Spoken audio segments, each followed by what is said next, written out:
جب ہم تاریخ کی بڑی شخصیات کا ذکر کرتے ہیں تو ذہن میں اکثر الگ الگ غانے بن جاتے ہیں۔ یہ بادشاہ ہے، وہ نبی، یہ سپاہی اور وہ ایک فنکار۔ جی لیکن آج ہم ایک ایسی ہستی کی زندگی کا گہرا جائزہ لے رہی ہیں جن کی شخصیت میں یہ تمام کردار ایک ہو جاتے ہیں۔ بالکل۔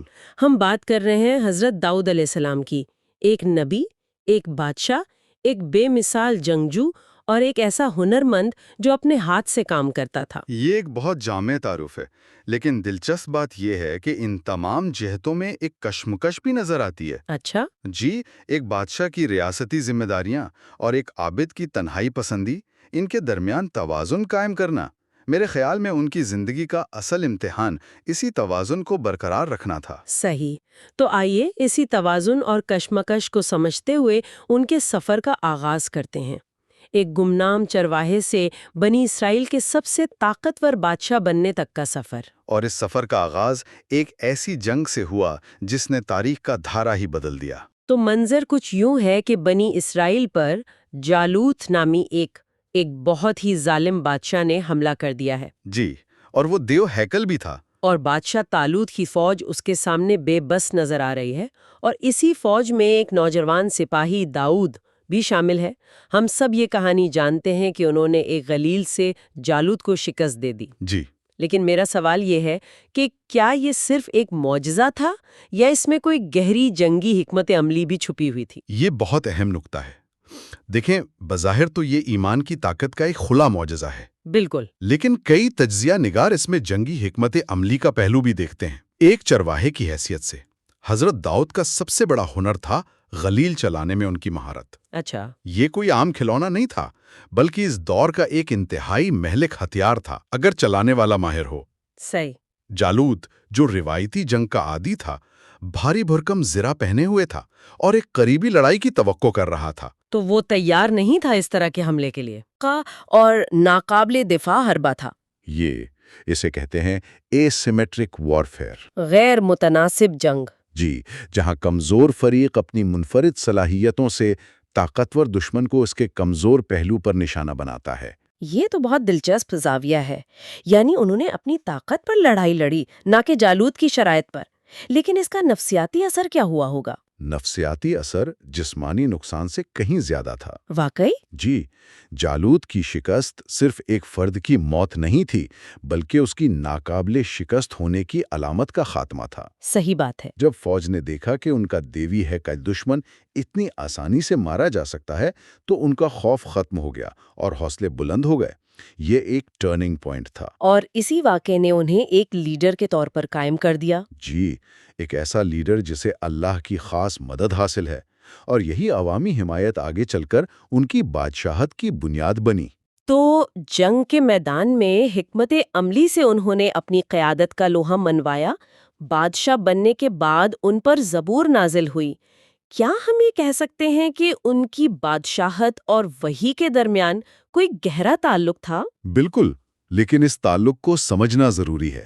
زبور تورات کی طرح کوئی باقاعدہ قانون کی کتاب نہیں تھی جس میں ریاست چلانے کے اصول درج ہوں۔ اچھا، یہ بنیادی طور پر اللہ کی حمد و ثنا، دعاؤں اور مناجات کا مجموعہ ہے۔ لیکن اس کے جو مرکزی خیالات ہیں، جیسے انصاف، عاجزی، اللہ پر توکل، وہ بلا شبہ ان کی حکمرانی کی اخلاقی بنیاد تھے۔ مطلب زبور ان کی سلطنت کا آئین نہیں بلکہ اس کی روح تھی۔ کیا خوب کہا آپ نے، بالکل اس کی روح تھی۔ اور اسی روحانیت کا ایک اظہار ان کی آواز کے معجزے میں بھی نظر آتا ہے۔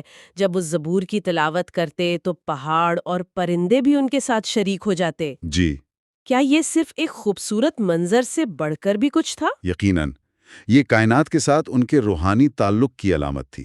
ایک ایسا لیڈر جس کی آواز میں اتنی ہم آہنگی ہو کہ فطرت بھی اس کا جواب دے۔ وہ اپنی قوم کو بھی متحد کر سکتا ہے۔ بالکل، یہ ایک استعارہ ہے کہ ایک سچا اور عادل حکمران معاشرے میں امن اور سکون لاتا ہے، بالکل اسی طرح جیسے ان کی آواز فطرت میں سکون لاتی تھی۔ اور یہ اثر صرف روحانی نہیں تھا بلکہ مادی دنیا پر بھی تھا۔ مطلب جس طرح ان کی آواز فطرت کو متاثر کرتی تھی، اسی طرح ان کے ہاتھ بے جان دھاتوؤں کی فطرت بدل دیتے تھے۔ جی، ہم لوہے کے نرم ہونے کے معجزے کی بات کر رہے ہیں، بالکل۔ اور یہ صرف ایک معجزہ نہیں تھا، یہ اس دور کی ملٹری انڈسٹریل کمپلیکس کی بنیاد تھی۔ اچھا۔ اس سے پہلے سپاہی چمڑے یا لکڑی کی بھاری ڈھالیں استعمال کرتے تھے۔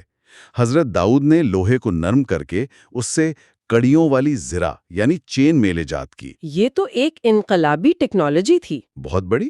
یہ زرہ جسم کے مطابق ڈھل جاتی تھی، وزن میں ہلکی تھی اور تلواروں اور تیروں کے خلاف کہیں زیادہ مؤثر تحفظ فراہم کرتی تھی۔ مجھے یہ جاننے میں تجسس ہے کہ کیا اس وقت کی سلطنت میں یہ ایک ریاستی راز تھا؟ مطلب کیا یہ ٹیکنالوجی صرف ان کی فوج تک محدود تھی؟ یہ ایک بہترین سوال ہے۔ یقیناً یہ ٹیکنالوجی ان کی فوج کے لیے ایک بہت بڑی اسٹریٹجک برتری تھی۔ اس نے ان کی فوج کو تقریباً ناقابل شکست بنا دیا۔ اور اس کا معیشت پر کیا اثر ہوا؟ اس کے معاشی اثرات بھی گہرے تھے۔ زرہ سازی نے ایک نئی صنعت کو جنم دیا، ماہر کاریگروں کی ضرورت پڑی، لوہے کی کان کنی بڑھی، تجارت کو فروغ ملا۔ واہ! تو یہ صرف ایک دفاعی ایجاد نہیں تھی، بلکہ ایک معاشی انجن بھی تھا جس نے سلطنت کی خوشحالی میں اہم کردار ادا کیا۔ تو ہم نے حضرت داؤد کو ایک جنگی حکمت عملی کے ماہر اور ایک موجد کے طور پر دیکھا، لیکن طاقت اور کامیابی اکثر انسان کو آزمائش میں ڈال دیتی ہے۔ جی، اور ان کی زندگی میں بھی ایک ایسا واقعہ پیش آیا جو ان کے انصاف کا سب سے بڑا امتحان تھا، 99 بکریوں والا مشہور مقدمہ۔ جی، اور یہ واقعہ ان کی شخصیت کے ایک بالکل مختلف پہلو کو سامنے لاتا ہے۔ کہانی یہ ہے کہ دو بھائی ان کے پاس فیصلہ کروانے آئے۔ جبکہ وہ اپنی عبادت گاہ میں تھے، ایک نے شکایت کی کہ میرے بھائی کے پاس 99 بکریاں ہیں اور میرے پاس صرف ایک، اور وہ میری یہ ایک بکری بھی زبردستی لینا چاہتا ہے۔ حضرت داؤد نے بظاہر سیدھا سادہ معاملہ دیکھ کر فوراً فیصلہ سنا دیا کہ ہاں یہ تو سراسر زیادتی ہے، لیکن جیسے ہی انہوں نے یہ کہا، انہیں احساس دلایا گیا کہ آپ نے انصاف کا ایک بنیادی تقاضا پورا نہیں کیا، آپ نے دوسرے فریق کا موقف نہیں سنا۔ اور یہاں ان کا رد عمل ان کی عظمت کو ظاہر کرتا ہے۔ بالکل، وہ اپنی غلطی کی کوئی تعویل پیش نہیں کرتے، نہ ہی اپنے منصب کا دفاع کرتے ہیں۔ وہ فوراً سمجھ جاتے ہیں۔ جی، اور وہ سجدے میں گر کر اللہ سے معافی مانگتے ہیں۔ یہ واقعہ اس بات کی نشاندہی کرتا ہے کہ انصاف کا عمل کتنا نازک ہے۔ اور ایک نبی کے لیے بھی یہ یاد دہانی تھی۔ جی، کہ منصب عدالت پر بیٹھ کر جلد بازی کی کوئی گنجائش نہیں ہوتی۔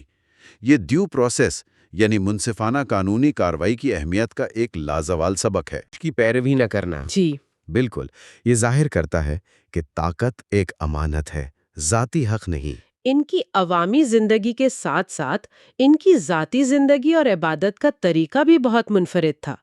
کہا جاتا ہے کہ اللہ کے نزدیک سب سے پسندیدہ نماز اور روزہ حضرت داؤد کا تھا۔ جی، ان کا معمول توازن کی بہترین مثال تھا۔ وہ آدھی رات سوتے جو جسمانی آرام کے لیے ضروری ہے، پھر عبادت کرتے۔ پھر رات کا 1/3 حصہ عبادت کرتے جو روحانی طاقت کا ذریعہ ہے۔